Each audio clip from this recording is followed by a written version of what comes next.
Bom dia a todos os colegas presentes. Muito obrigada pela presença e muito obrigada também pelos colegas que estão conosco online, né? Meu nome é Marta Foster, eu sou membro efetivo, analista de data da SBP e secretária-geral desse biênio 2021, 2022, 2023, 2024. É um prazer estar aqui hoje, né, para coordenar uma mesa muito especial, né? Porque hoje nós estamos recebendo, eu até brinquei aqui que hoje nós estamos recebendo visita, e uma visita muito especial, né? Que é a FEBRAPSE, né? Federação Brasileira de Psicanálise de São Paulo, do Brasil, né? E com uma programação muito importante, né? Que é a atividade preparatória para o Congresso da FEBRAPSE, que será realizado em Gramado, em setembro de 2025, né? Com uma programação muito interessante, né? E que a gente já está fazendo aqui o convite para todos vocês, porque a gente está acompanhando de perto todo o empenho da comissão organizadora do Congresso, não é? E o Congresso vai ser muito bom, né? Gramado está abrindo as portas para nos esperar e o Rio Grande do Sul precisa de todos nós unidos, né, para também incentivá-los nesse momento. A atividade preparatória para o Congresso da FEBRAPSE, né, tem o tema, né, terá o tema, né, sexualidade, o tumulto das diferenças. Um tema muito atual e importante. E para as discussões no dia de hoje, o tema escolhido foi consequências psíquicas do tumulto das diferenças. Eu tenho a honra de apresentar dois colegas que farão a abertura deste evento, né? E que é a doutora Carmen Mion. Vou falar um pouquinho da doutora Carmen Mion. Tem muitos colegas que já conhecem bastante, tem outros que ainda não, né? Então, a doutora Carmen, ela é membro efetivo e analista de data da Sociedade Brasileira de Psicanálise de São Paulo, é docente do Instituto de Psicanálise do Val Marcondes, da Sociedade, é presidente desta sociedade nos biênios 2021, 2022, 2023 e 2024, é membro do board do International Journal de Psychoanalysis, né? Foi por 6 anos membro do Education and Oversight Committee da IPA e por 5 anos foi membro do Comitê de Formação da FEPAL. Tem graduação em Medicina pela FMUSP e tem especialização em Neurologia pela FMUSP e pós-graduação em Psiquiatria no Iowa University Hospital Psychiatric Departamento do ICA. E temos também a honra de receber hoje aqui, né, o Dr. Luiz Celso Toledo, que é psicanalista, atual presidente da FEBRAPSE, membro associado da Sociedade Brasileira de Psicanálise de Ribeirão Preto. Ele é doutor em Psicologia Social pela USP de São Paulo, é autor do livro Diálogos Familiares sobre a Loucura e coautor de Além da Projeção, uma década de cinema e psicanálise, e de O Eu e o Isso, um século de ressonância, dentre outros trabalhos. Foi também diretor de publicações da Sociedade Brasileira de Psicanálise de Ribeirão Preto. Vamos começar hoje com a Carmen. Então, Carmen, como diz Ana Vanucci, nossa querida Ana Vanucci, a palavra é sua, viu? Obrigada, Marta. Estão me ouvindo? Acho que sim, né? É um prazer enorme receber a FEBRAPSE aqui em nossa sociedade, representada aqui pelo nosso amigo Toledo. E temos, espero que seja, espero não, tenho certeza que isso vai ser um evento muito interessante e muito rico em todos nós. Bom, de maneira geral, eu penso que a questão das consequências da percepção das diferenças, né, permeia a obra freudiana de maneira profunda e ampla. no seu artigo, né, algumas consequências psíquicas da distinção anatômica entre os sexos, de 1925, né, que fará 100 anos, e que é a inspiração para o tema do nosso próximo congresso brasileiro, Freud examina as repercussões psíquicas da diferença anatômica entre homens e mulheres, traçando uma linha essencial que liga a percepção do corpo à formação da subjetividade. E faz uma observação profética, ao dizer que a análise do psiquismo mais precoce e primitivo, além de demandante, árdua e trabalhosa, nos conduz a regiões tenebrosas, em que carecemos de sinalizadores, a tal ponto que os analistas podem contar com a certeza de que, pelo menos, durante as próximas décadas, sua investigação científica não correrá o risco de mecanizar-se ou de perder seu interesse. Esse é o quote, eu estou falando o que o Freud diz no texto. E cá estamos nós, de fato, 100 anos depois, debruçando-nos sobre a questão das diferenças psíquicas e suas origens. Para Freud, a diferença anatômica gera a castração, conceito-chave, como conceito, né, chave no desenvolvimento da menina, do menino e seus encontros com a realidade externa e com a alteridade. A diferença sexual anatômica, contudo, será apenas o ponto de partida para a sua elaboração de diferenças mais sutis e complexas no campo psíquico. Na releitura desse texto, capturou minha atenção, desse texto do Freud que eu citei, né, capturou minha atenção as reações possíveis frente às turbulências despertadas pela percepção das diferenças descritas por Freud, na constatação ou fantasia de ameaça de castração. Ele descreve reações que observo frequentemente em situações em que a percepção de diferenças, a alteridade em geral, é percebida como uma ameaça, independente do sexo biológico. Experiência de horror ou de desprezo triunfante, ferida narcísica, né? Evidências de uma ferida narcísica, repúdio, negação, inveja, sentimento de inferioridade. A ferida narcísica provocada pela percepção da diferença anatômica seria o primeiro indício de que o sujeito não é pleno, mas marcado pela falta. No entanto, essa percepção transcende, obviamente, o corpo e influencia a forma como se organizam as diferenças de poder, de identidade e subjetividade no decorrer da vida. A diferença desde cedo está vinculada ao modo como o sujeito experimenta tanto a sua potência quanto a vulnerabilidade. No espectro onipotência e desamparo, uma dupla flecha entre eles. Klein, obviamente, nos traz contribuições muito importantes à questão. Bion, por sua vez, aprofunda e amplia a discussão sobre as diferenças a partir de uma perspectiva mais focada nos processos inconscientes que sustentam as relações intersubjetivas e grupais. As ideias de Bion sobre a mentalidade de grupo e os ataques à capacidade de pensar são fundamentais para a compreensão das turbulências psíquicas no encontro com a alteridade, que podem ser tanto criativas quanto destrutivas. Ele observa que os grupos muitas vezes buscam a homogeneidade como uma defesa contra a percepção da alteridade. Qualquer diferença percebida pode ser vivida como uma ameaça à integridade do grupo, o que resulta em comportamentos que buscam eliminar ou expulsar aquilo que é ou aquele que é sentido como diferente. Conhecemos bem esses fenômenos nas próprias instituições psicanalíticas, conhecemos de perto. As diversas mentalidades de grupo funcionam como uma maneira de lidar com as turbulências que a diferença provoca.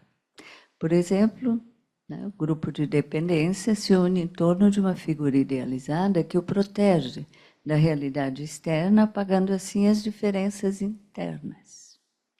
No ataque e fuga, na situação de ataque e fuga, né, o grupo se mobiliza para eliminar o que é percebido como ameaça, seja dentro ou fora do grupo. O acasalamento, por sua vez, simboliza uma esperança de fusão, onde as diferenças são submersas em prol de uma nova identidade ou de uma nova entidade idealizada. No contexto comunitário, a questão da diferença assume uma relevância ainda mais significativa em relação às diferenças de gênero, de raça, cultura e classe social. Infelizmente, temos assistido a manifestações de grupalidades em suas formas mais radicais de intolerância e fanatismo, que buscam eliminar ou silenciar o diferente. O desafio é como favorecer o desenvolvimento da capacidade de acolher o que é estranho e o que é divergente, de modo a enriquecer a experiência subjetiva e relacional sem sucumbir ao desejo de homogeneização. Eu acredito que a psicanálise oferece um espaço único para pensar e elaborar essas dimensões do psiquismo humano primitivo. Ao longo do dia de hoje, teremos uma oportunidade de ouvir colegas experientes em psicanálise, com quem poderemos conversar e trocar ideias a respeito dessas questões. Obrigada a todos.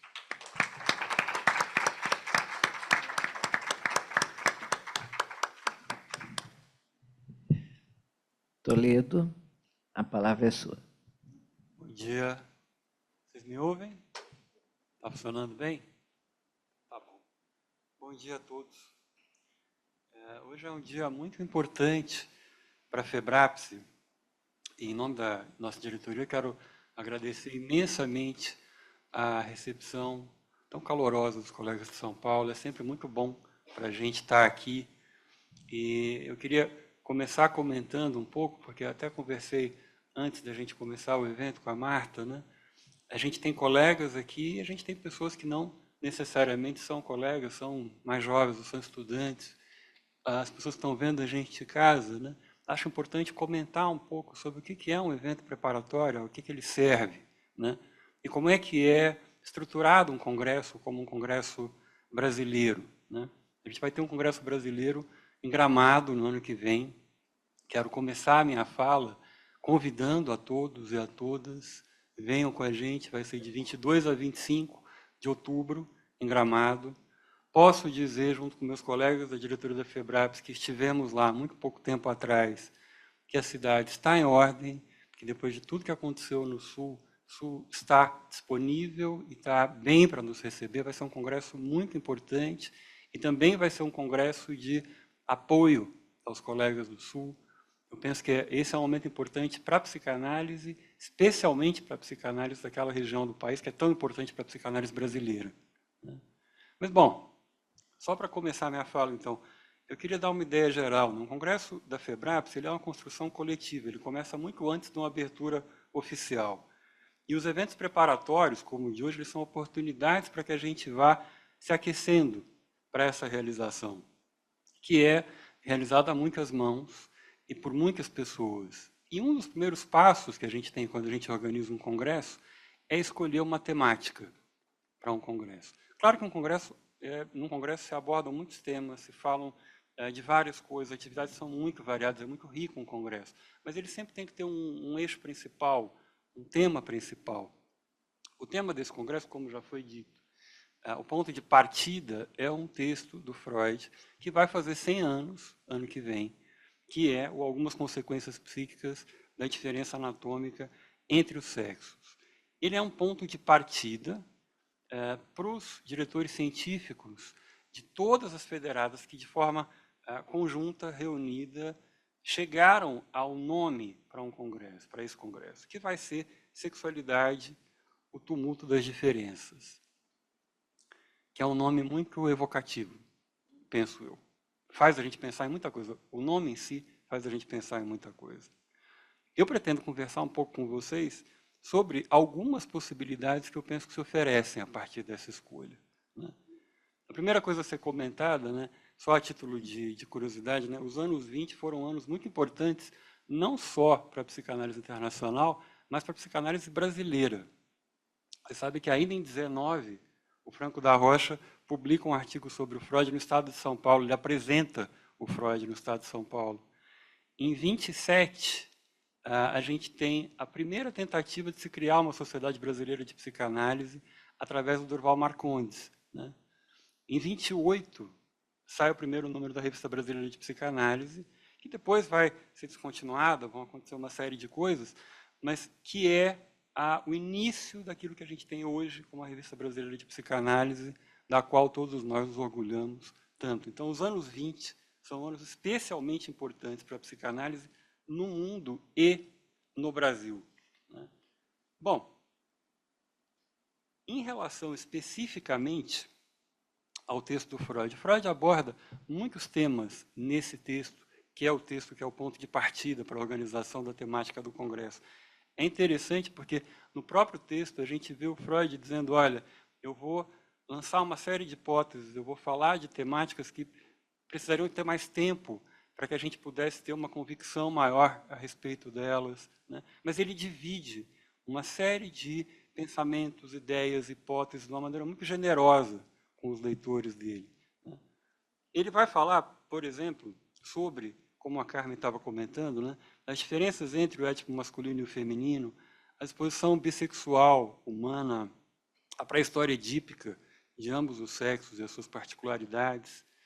Ele também vai se deter num tema que vai ser muito polêmico em relação ao movimento feminista, que é a inveja do pênis. Ele vai falar do complexo da castração, das distinções entre o superego masculino e feminino. Eu não vou entrar em detalhes sobre, a gente vai ter um dia inteiro para falar de vários desses temas, mas é um texto muito rico que abre possibilidades muito variadas para se pensar, né?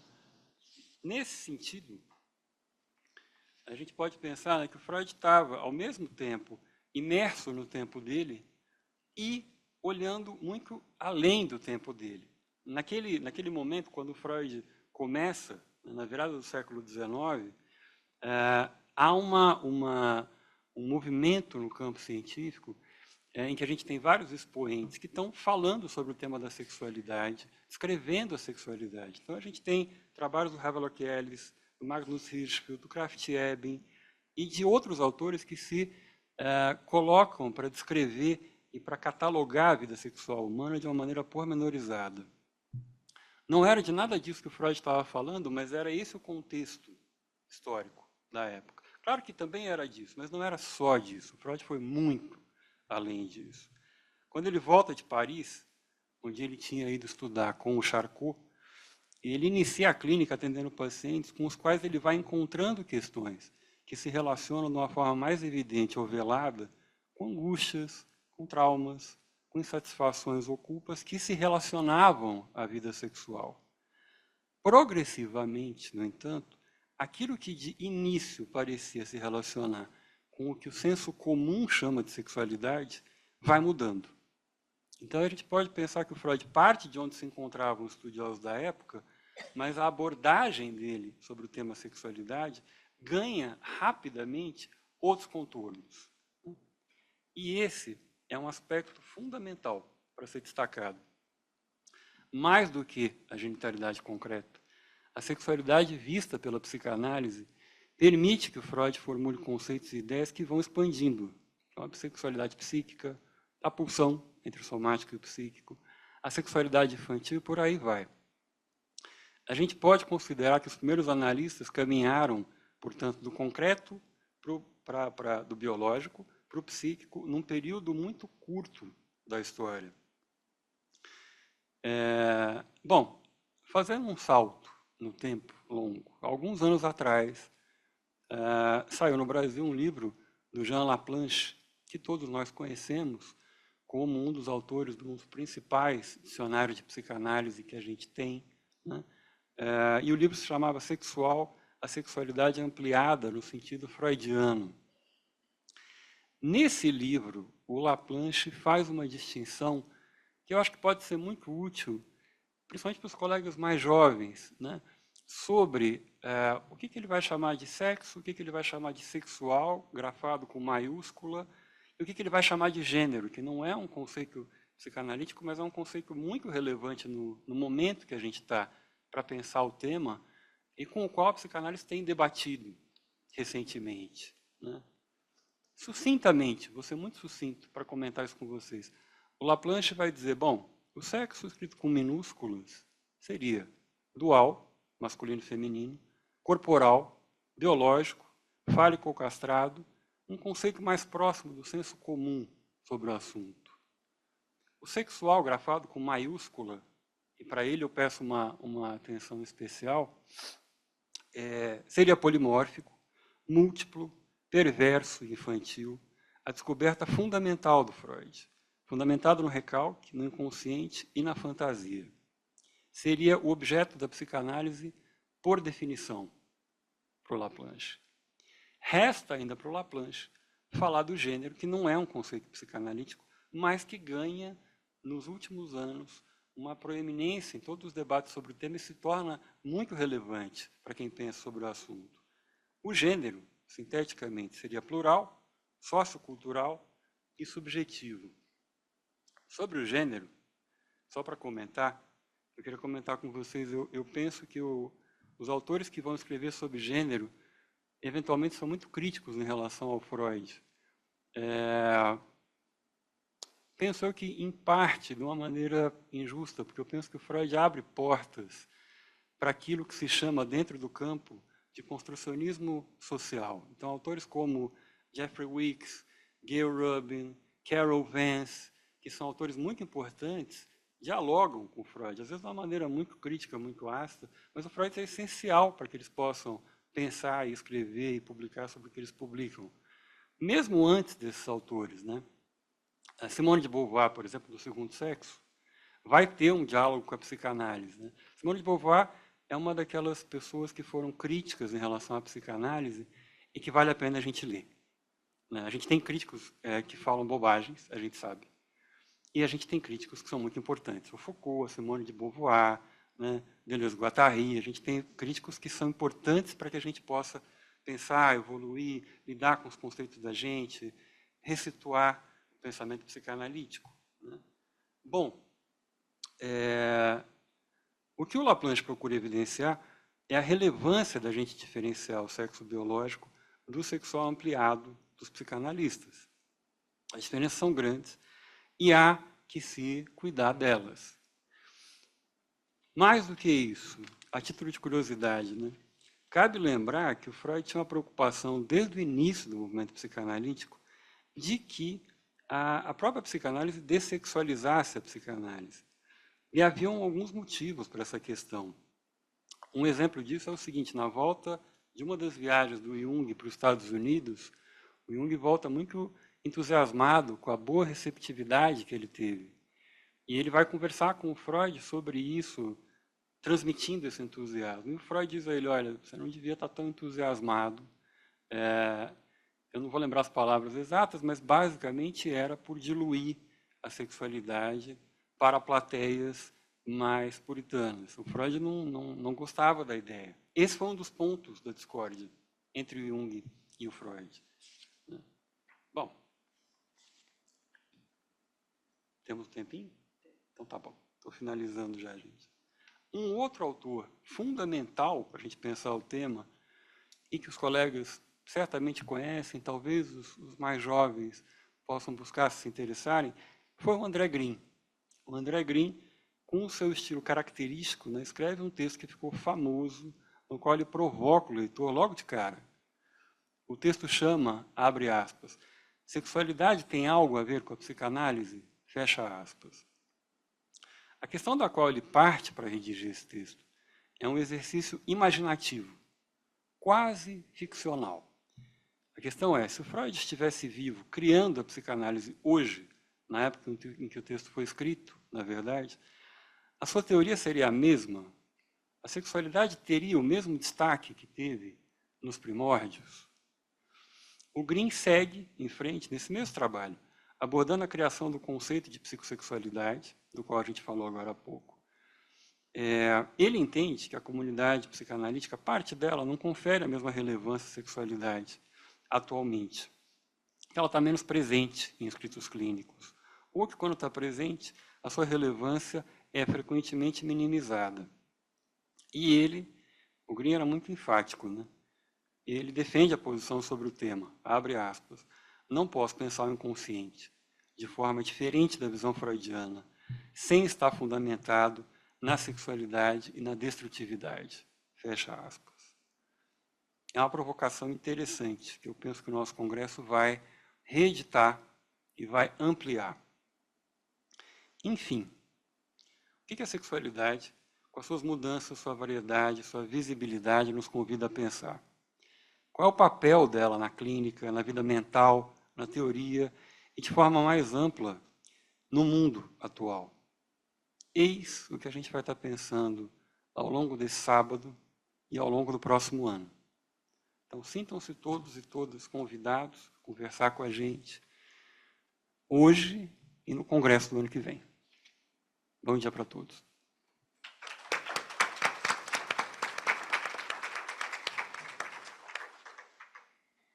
Obrigada, Carmen. Obrigada, Toledo. Né? Eu acho que é uma abertura que dá condições da gente perceber o como a gente vai ganhar no dia de hoje, né? Porque vem aí 3 mesas, né? Essa foi a abertura, mas vem a mesa sobre sexualidade e gênero, indagações, depois a mesa 2, Freud, psicossexualidades em movimento, algumas consequências psíquicas da distinção anatômica entre os sexos, e uma terceira mesa, depois do almoço, o tumulto das diferenças na mente do analista. Então, desejamos um dia, né, de muito aprendizado para todos nós. Né? Vou chamar agora, né, a Maria Tereza de Barros França, a Beth Coimbra e a Renata, da FEBRAPSE, Renata Arouca, para ocupar esse lugar aqui.